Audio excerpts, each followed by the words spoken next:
A gente preparou uma matéria aí, né, com relação aos efeitos da droga, né? O que a família deve fazer quando desconfia que um parente está envolvido com umas drogas, hein? Especialista mostra como lidar com essa situação dentro de casa. Vamos juntos.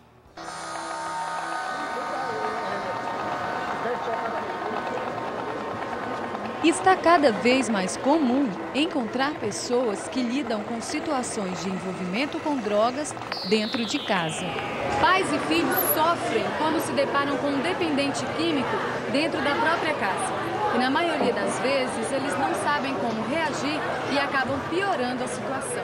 Estudos revelam que os pais levam em média 2 anos para perceberem que o filho é um dependente. A maioria não sabe como agir na situação. Eu acho que a pior coisa que a família pode fazer é realmente romper com o seu filho quando ele está usando drogas. Porque se a família rompe, manda a pessoa embora, essa pessoa vai ficar junto com os outros usuários, até mesmo com o traficante, e vai perder a coisa mais importante que ela tem, que é a influência benéfica da família. O desespero que é natural da família, quando ela realmente já tentou muitas coisas e não deu certo, né? Não é que o caso não dá certo, é que às vezes ela precisa de recursos externos, né? Técnicos, né, ou de pessoas que já tenham mais experiência, né, como os grupos de ajuda mútua, né, que para poder realmente dar uma solução, às vezes buscar um tratamento mais estruturado ou até às vezes uma internação. Alguns sinais podem ajudar a identificar o uso da droga, como mudanças de comportamento, alterações do sono, mentiras, desrespeito a horários, limites e regras da casa, briga com os pais e irmãos e queda de rendimento escolar. Então, só o pai falar não pode, muitas vezes não é suficiente, né? É falar não pode, mas também ensinar o filho quais são os valores que ele tem, qual é a personalidade dele, por que é importante dizer não, ocupar também positivamente o tempo, né?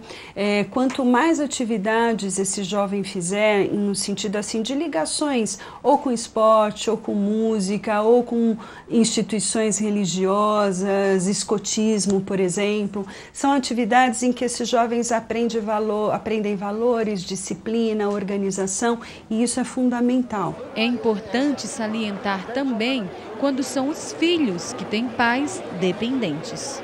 É muito importante nós nos atermos aos riscos que filhos de dependentes químicos apresentam. Que tem uns que enveredam realmente pelo caminho dos pais, mas tem outros que desenvolvem uma verdadeira ojeriza.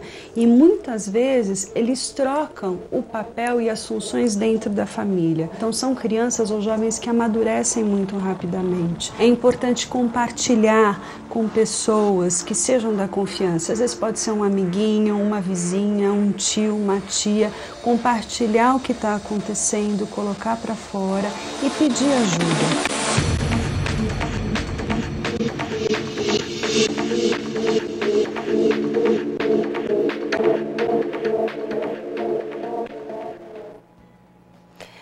Situação complicada, né, gente? Olha, não é fácil, a gente sabe da luta, né, dos jovens, dos pais, enfim.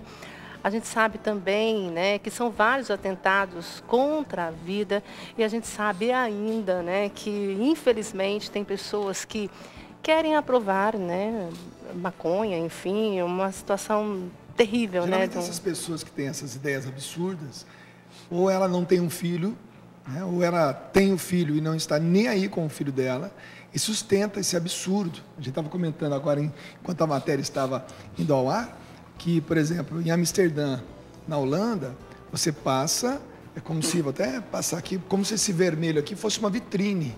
E você passa e está a mulher aqui nua, se expondo. E você sabe que se você entrar, você vai ter prostituição e droga à vontade. Agora eu pergunto, isso é primeiro mundo? Né? Isso é país desenvolvido? Eles já estão repensando a voltar todas essas leis absurdas da aprovação, porque não conseguiram nada. Só aumentou o consumo e só aumentou a tristeza. E índice de suicídio também. Número de suicídios, exatamente. Porque é o vazio, né?